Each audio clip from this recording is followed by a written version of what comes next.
各位好，欢迎收看东方卫视名医话养生，我是主持人马杰。本节目呢是由健能益菌金盾守护的光明健能冠名播出。本节目是由由中黄金、金龙鱼谷味多稻米油特约播出。好，首先还是要介绍今天到场2位健康分享员，一位是我们的芳菲老师，大家好；王金星 ，Hello， 大家好。在上期节目中呢，我们给大家介绍了咳嗽的不同的形式。那么一旦咳嗽了，如何去止咳？我们的咳嗽糖浆应该如何选择？有没有什么忌口呢？那接下来呢，我们会教给大家很多的方法。所以呢，我们要请出今天的名医方红，有请方主任。您好，你好，主持人，大家好。方红，主任医师，上海中医药大学附属龙华医院中医预防保健科主任，博士、硕士生导师。那我要问一下2位健康分享员了，平时你们咳嗽的话都会吃什么样的药？糖浆啊，就是那个止咳糖浆。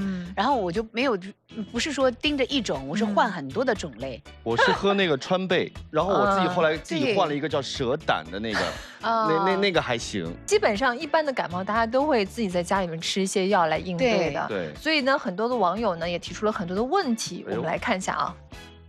咳嗽要吃抗生素吗？我是要吃的。而且我家里呢是常备一些抗生素的。哎呦，因为我很害怕，就是一咳然后一发不可收，因为我妈妈就是老慢支。抗生素呢，我觉得我好像是头孢已经是对我好像有点没用了，耐药了。对，我就开始换阿奇。其实方老师的这种做法是好多老百姓自己喜欢在家里面自己做医生。为什么有些人吃了抗生素咳嗽好了呀，有些人吃了抗生素咳嗽不好，是因为这个咳嗽的原因没有搞清楚。比如说有些人的咳嗽呀，它是混合了细菌感染，那我们吃抗生素效果就特别好，对不对？但大部分的急性咳嗽很多是由于上呼吸道的病毒感染引起的，那病毒感染吃抗生素有效果吗？没有效果呀。所以为什么方老师会觉得我这次吃这个头孢不管用？哎，我换了一个阿奇霉素管用了。其实不是阿奇霉素治好的，因为病毒它有一个自限性嘛，对不对？它到了这个点儿，你不吃药它也好了。哦，是吗？哦，临床上呢，我们还有一种方法可以来判断一下有没有感染。一般呢，我们说湿性咳嗽，一般是感染性的原因比较多。那么湿性咳嗽的话呢，可以吃些抗生素。但是如果是一个干性咳嗽的话，那可能它这个不是感染原因造成的因素比较多，所以呢，可能就不太建议吃抗生素。您说的湿性跟干性是一个干咳一个咳痰的区别是吗？我们的临床上有一个标准，也就是说湿性咳嗽呢，就是每天啊，它这个排痰每个小时要超过10毫升。那一天的话，加起来是不是要超过200多毫升？对吧？要半杯了，很多的一个量了。对了，这就是湿性咳嗽。如果是湿性咳嗽，判断就是预示着你可能有细菌感染。干性咳嗽呢，就是每天这个排痰量少于每个小时10毫升。那这样就很好分辨了。对的，对，痰量的多少可以简单的分一下。平时我们老百姓啊，在家里都会准备一些这个咳嗽药水，一旦咳嗽了，我们就会用这个咳嗽药水去止咳，对不对？我们来看一下我们这个网友的提问：家庭如何简单运用常见的止咳化痰的中成药？老百姓啊，他们特别喜欢中成药，是因为啊，购买也方便，对吧？非处方药，然后呢，吃起来也非常的方便，那么价格也不是特别的昂贵，那么家里面如果我们要备这种止咳糖浆的话啊，我们要简单的分一下，你的这个咳嗽是风寒风热，就我们说的你是寒性的热性的，这是风寒感冒。咽痒痰清稀呈泡沫状，或者鼻塞流清涕苔薄白，对，苔又薄又白，就是其实这个就是受了风寒了，对，然后就嗓子这很干痒，然后有点流清水鼻涕，这个就是受凉引起的。受凉了，对。冬天常见的是风寒，大家想想看为什么呢？冷嘛，冷呀，对呀，而且呢，对了，所以风寒咳嗽呢是在冬末。春初的时候特别的多，然后它所有表现大家看到没，都是白的呀、清晰的呀，对吧？冷色系，所以就跟寒有关系，这样就记住了，都是白的。风热感冒，咽痛、痰黄而稠、气粗、口渴，或者是流黄涕，苔呢是薄且黄。我们可以对比啊，刚刚那个风寒有什么样的不同啊？一个痒，一个是痛。对，一直听到风寒跟风热，但是我真的搞不清楚。但是今天这2张图啊，清清楚楚。风热感冒是热伤风吗？也不是啊。其实也可以这么解释吧，热伤风。哦，这个时候其实就要应该用些抗生素了，我觉得。对呀，因为它这个严重它了，你发烧了嘛？对，其实主持人说的很好，是不是发烧了就是要抗炎？其实发烧很多时候是机体的它的一个对那个外来的病毒、微生物的一个，就我们说的一个反抗，就是一个反应。那么也不是说所有的高热都是细菌感染，大部分的高热一般都是病毒感染。冷色调的白的都是风寒的，对，暖色调的黄的稠的量多了，那就是早热了，对不对？好，那么风寒咱们用什么治疗方法呢？咱们肯定是什么呀？祛风呀，对，散寒呀，咱们要用一些温热性的中成药。或者是一些什么药食同源的食材，生姜，还有呢，大蒜、大葱，大葱的葱白，对，葱白，对，在咱们有时候就放一些红糖嘛，生姜、葱白、红桃汤，然后可以来治疗风寒的感冒、驱寒的、风寒的咳嗽。那这是一个风寒。那风热呢，就是刚才主持人说的暖系调的浓啊、黄啊，这个时候我们要怎么样？对了，清热祛风，梨水可以吧？对，梨也可以，也可以呀。包括您刚才说的川贝呀，对呀，也是可以呀，菊花也可以呀，对，鱼腥草等等，但凡是我们说的是凉性的、有清热的、祛风的这个化痰止咳效果的都可以。一般的老百姓家中呢，其实会常备一些止咳糖浆。方主任今天来呢，还带了几瓶这个我们家中常用的止咳糖浆。这个极致糖浆呢，是大家平时吃的比较多的，对不对？对。好，但是大家记住啊，因为它里面的一些成分都是清热解毒为主的，所以想想看，它是针对风热，对吗？风热咳嗽，对的，没错。好，这个呢是，其实我们也是经常吃的，对吧？蜜炼川贝枇杷膏，风热。就是因为川贝嘛，对，凉的，所以它针对的是风热。还有枇杷。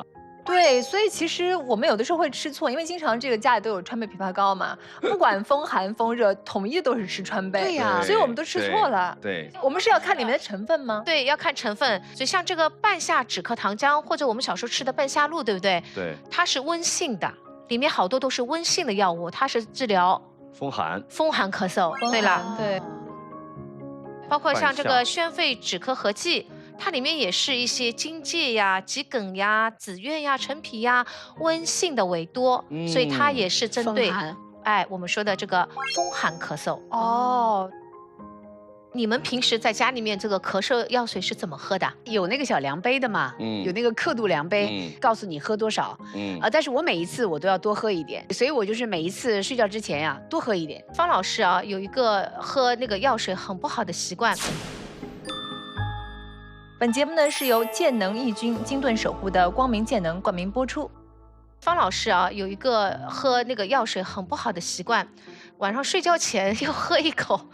不都是睡觉前喝吗？对呀，睡觉会咳嗽吗？就会觉得说会影响睡眠，所以就睡觉前喝一口。对呀，止咳一下。就一般我们不大推荐是在睡觉前喝，因为睡觉前呀，我们说就是说你的胃其实已经排空了嘛，对不对？那么很多药物进去的时候，可能会产生一些我们说的一些不良反应。中成药里面它有麻黄呀，它就会容易引起兴奋，比如说心动过速啦，失眠啦，就我们说的这样的一些症状，那么睡眠前喝一口绝对是不可取的。我咳嗽的时候，我妈让我只要咳就吃，可能在短时间1到2个小时，我喝个无数次。小王老师他这种喝药的认知也是不对的。我们说止咳糖浆呀，它里面都是有很多的一些止咳化痰的中成药，那么它的中药的成分都是非常复杂的，而且呢它都有一定的这个剂量。如果你频频喝的话呢，我们说的治疗浓度有时候跟中毒浓度它有时候比较接近。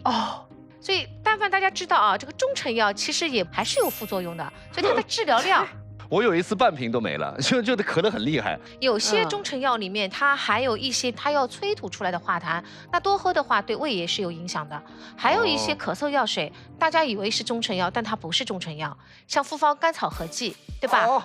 它不是中成药，它不是中成药，它是一个完完全全的西医的一个止咳药水。这个复方甘草合剂，好多人都是喝1瓶，但里面有一些中枢性的一些镇咳的药成分在里面。就是麻醉它。对，你喝多了以后，对一个兴奋，然后你喝的时间长了以后，你会不知不觉的有一些上瘾成瘾。一定要遵医嘱，遵什么医嘱呢？就是上面让你怎么喝，您就怎么喝，千万不要自作聪明，我多喝又怎么样？对，其实像那种糖糖浆类的，我们当然是可以饭后半小时，我们可以喝个20、30毫升啊，一般是根据体重指数来。那么如果是一种膏类的呢？正好是喉咙痒、咽喉炎发的时候，我们一般呢是吃下去的时候，在咽喉这个地方让它稍微含一含，含一含，润一润。为什么呢？它可以局部让这个咽喉这个部位啊，它就是一些清凉，感觉会症状会减轻一点。像我就是说咳嗽以后，我马上吃了抗生素，我总觉得抗生素管用嘛，能压下去。这个时候我就再喝糖浆，是不是还有用啊？就是您一感冒一咳嗽，左面是抗生素，右面是咳嗽糖浆，您觉得都是很多人都这样？对啊，您觉得双管齐下了，对吧？对，就哪儿我都兼顾到了。但您没有想到的是，这个咳嗽糖浆里面，好多时候它里面会有一些什么呀？乙醇，就是我们说的酒精啊。哦哟，那酒精抗生素跟酒精中毒了，那我这岂不是在喝毒药吗？对呀，大家一定要看清楚里面的成分。所以里面如果有乙醇，对不起了，就不能跟头孢一起吃。那如果说我是上午吃了头孢，然后呢，我过到晚上了，咳得厉害嘛，我就睡觉之前喝这个可以吗？不行，只要里面有乙醇成分的，坚决不能跟头孢同时服用。头孢跟这个乙醇在一起的话，它会产生非常严重的双硫仑样的反应，这是非常严重的一个反应。最坏会到什么样的程度？那最严重的话，我们说的一些中枢啦，一些神经系统方面的啊，或者是加重了一些肝肾的损伤呀，等等等等。这么严重啊？对呀。今天呢，方主任做客我们名医化养生，还带来了一道可以治疗咳嗽的甜品，就在我们的健康魔方里。请方主任打开我们的健康魔方。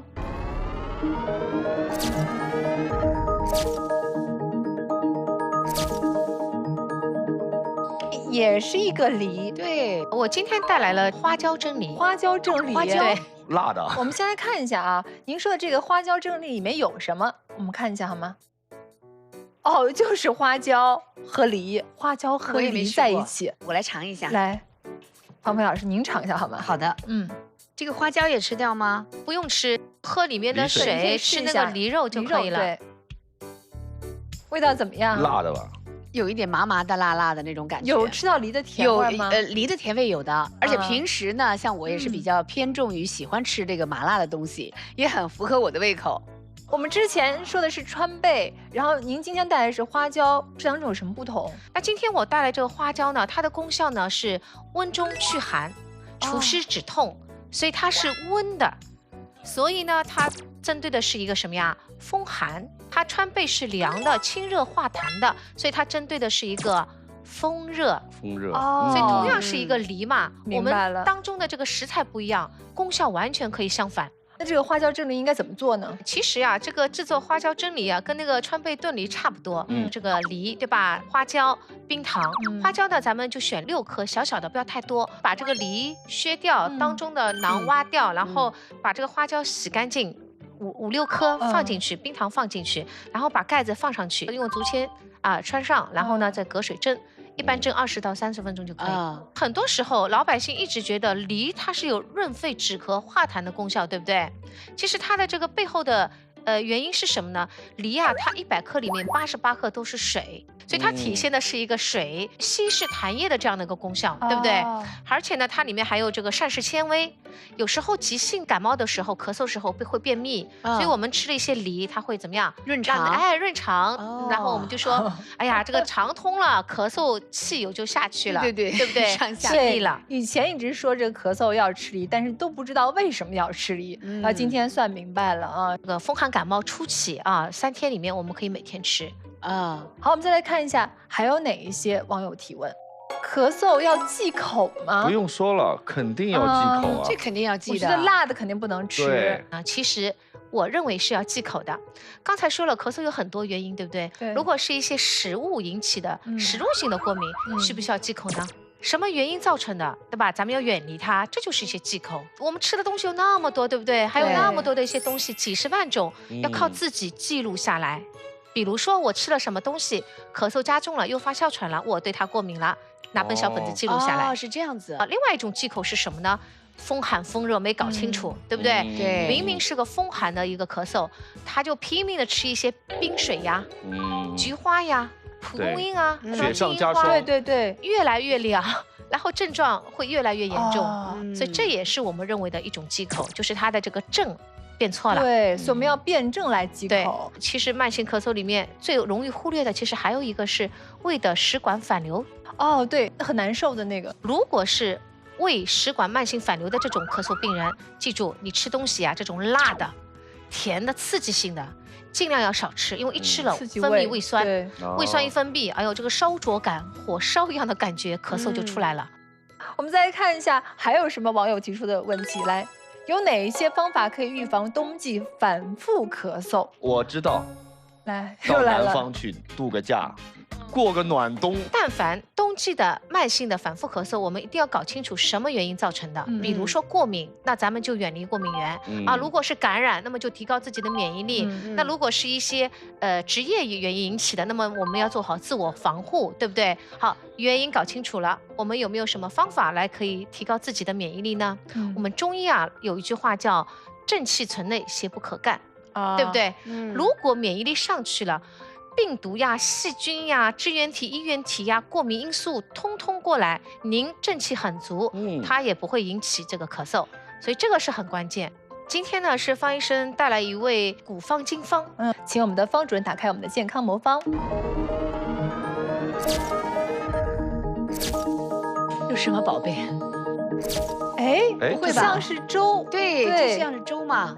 这是2碗粥吗？小米粥？这就是我今天带来的一个扶正鸡粥。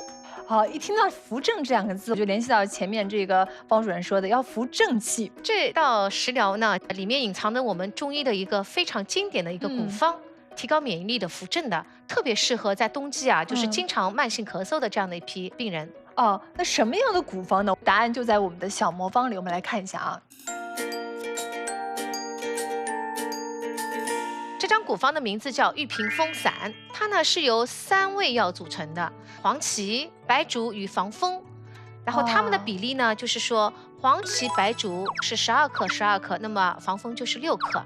这3味中药呀，就是我们说的提高免疫力最好的3个搭子。黄芪它就是健脾呀、补肺呀、补气的，就是提高我们的正气。白术呢也是有那个健脾的功效，也是辅助，就是它是君，它就是成药。这2味是补的，对不对？防风呢它是驱邪的，如果我们一点点感冒有点风邪，它会把这个风邪引出去，所以君、臣、佐这3味药就组成了这张方子。那像这样的一道方子是适合所有的人去使用的吗？就是适合我们冬季反复感冒、气虚的人。